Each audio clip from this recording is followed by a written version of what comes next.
ਪਿੰਡ ਭਗਤਾ ਭਾਈ ਕਾ ਦੇ ਪਿੰਡ ਵਾਸੀਆਂ ਵੱਲੋਂ ਹੜ੍ਹ ਪੀੜਤਾਂ ਵਾਸਤੇ ਰਸਦ ਅਤੇ ਦਵਾਈਆਂ ਤੇ ਜ਼ਰੂਰਤਮੰਦ ਸਮਾਨ ਹੜ੍ਹ ਪੀੜਤਾਂ ਵਾਸਤੇ ਲਿਜਾਇਆ ਗਿਆ। ਉਹਨਾਂ ਦੇ ਮੁਆਇਨੇ ਮੁਤਾਬਕ ਜ਼ਿਆਦਾਤਰ ਹੜ੍ਹ ਪੀੜਤ ਸਥਾਨਾਂ ਤੇ ਖੁੱਲ੍ਹੀ ਰਸਦ ਖਾਣ ਪੀਣ ਦੀ ਹੋ ਚੁੱਕੀ ਹੈ।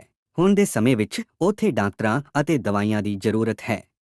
ਸੋ ਦਾਨੀ ਵੀਰਾਂ ਨੂੰ ਬੇਨਤੀ ਹੈ, ਹੁਣ ਇਸ ਪਾਸੇ ਵੀ ਧਿਆਨ ਦਿੱਤਾ ਜਾਵੇ। ਵਾਹਿਗੁਰੂ ਜੀ ਕਾ ਖਾਲਸਾ, ਵਾਹਿਗੁਰੂ ਜੀ ਕੀ ਫਤਿਹ। ਆਹ ਦੇਖੋ ਜੀ, ਪੰਜਾਬ ਦੇ ਅੰਦਰ ਹੜ੍ਹਾਂ ਦੇ ਕਾਰਨ ਕਿਹੋ ਜਿਹੇ ਹਾਲਾਤ ਬਣੇ ਹੋਏ ਨੇ। ਚਾਰ ਚੁਫੇਰੇ ਪਾਣੀ ਹੀ ਪਾਣੀ ਭਰਿਆ ਪਿਆ, ਘਰ ਡੁੱਬ ਗਏ ਆ ਤੇ ਫਸਲਾਂ ਡੁੱਬ ਗਈਆਂ। ਸੋ ਸਮੂਹ ਸੰਗਤਾਂ ਨੂੰ ਬੇਨਤੀ ਹੈ, ਇੱਥੇ ਬੇਅੰਤ ਸੰਗਤਾਂ ਆ ਰਹੀਆਂ। ਅੱਜ ਅਸੀਂ ਵੀ ਸਾਰੇ ਸਿੰਘ ਰਲ ਮਿਲ ਕੇ ਇੱਥੇ ਪਸ਼ੂਆਂ ਲਈ ਚਾਰਾ ਜਾਂ ਫੀਡ ਜਾਂ ਲੋੜੀਂਦੀਆਂ ਸੁੱਕਾ ਰਾਸ਼ਨ ਸਾਰੀ ਸੰਗਤ ਲੈ ਕੇ ਆਈ ਆ।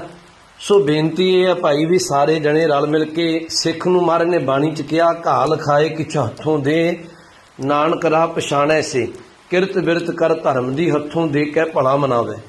ਸਾਰੇ ਰਲ ਮਿਲ ਕੇ ਆਪਾਂ ਇੱਥੇ ਸੇਵਾਵਾਂ ਨਿਭਾਈਏ, ਇੱਕ ਦੂਜੇ ਨਾਲ ਮੋਢਾ ਜੋੜ ਕੇ ਅਸੀਂ ਸੇਵਾਵਾਂ ਕਰੀਏ।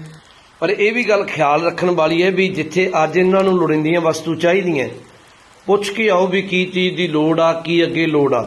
ਜਦੋਂ ਪਾਣੀ ਲੈ ਗਿਆ ਉਹ ਤੋਂ ਬਾਅਦ ਵੀ ਇਹਨਾਂ ਨੂੰ ਮਤਲਬ ਡੀਜ਼ਲ ਦੀ ਲੋੜ ਬੰਨ ਬੰਨਣ ਵਾਸਤੇ ਜਾਂ ਕਣਕ ਬੀਜਣ ਵਾਸਤੇ ਵੀ ਰੇਹਾਂ ਸਪਰੇਹਾਂ ਹੋਰ ਵੀ ਲੋੜਾਂ ਪੈਣਗੀਆਂ, ਕਿਉਂਕਿ ਇਹੋ ਜਿਹੇ ਹੜ੍ਹਾਂ ਦੇ ਕਾਰਨ ਬਿਮਾਰੀਆਂ ਦਾ ਵੀ ਫੈਲਣਾ ਸੁਭਾਵਿਕ ਆ ਤੇ ਉਦੋਂ ਵੀ ਕਈ ਤਰ੍ਹਾਂ ਦੀਆਂ ਦਵਾ ਦਾਰੂ ਦੀਆਂ ਲੋੜ ਪੈਣੀਆਂ। ਪਰ ਰਲ ਮਿਲ ਕੇ ਸਾਰੇ ਤਨ ਮਨ ਧਨ ਨਾਲ ਸੇਵਾ ਕਰੀਏ, ਫਿਰ ਮਹਾਰਾਜ ਕਿਰਪਾ ਕਰਨਗੇ ਕਿ ਅਸੀਂ ਜੇ ਦੁੱਖ ਦੀ ਘੜੀ ਤੋਂ ਬਾਹਰ ਵੀ ਆ ਜਾਾਂਗੇ। ਉਹਦੇ ਅੱਗੇ ਅਰਦਾਸ ਕਰੀਏ, ਸਭ ਦਾ ਭਲਾ ਹੋਵੇ। ਵਾਹਿਗੁਰੂ ਜੀ ਕਾ ਖਾਲਸਾ, ਵਾਹਿਗੁਰੂ ਜੀ ਕੀ ਫਤਿਹ।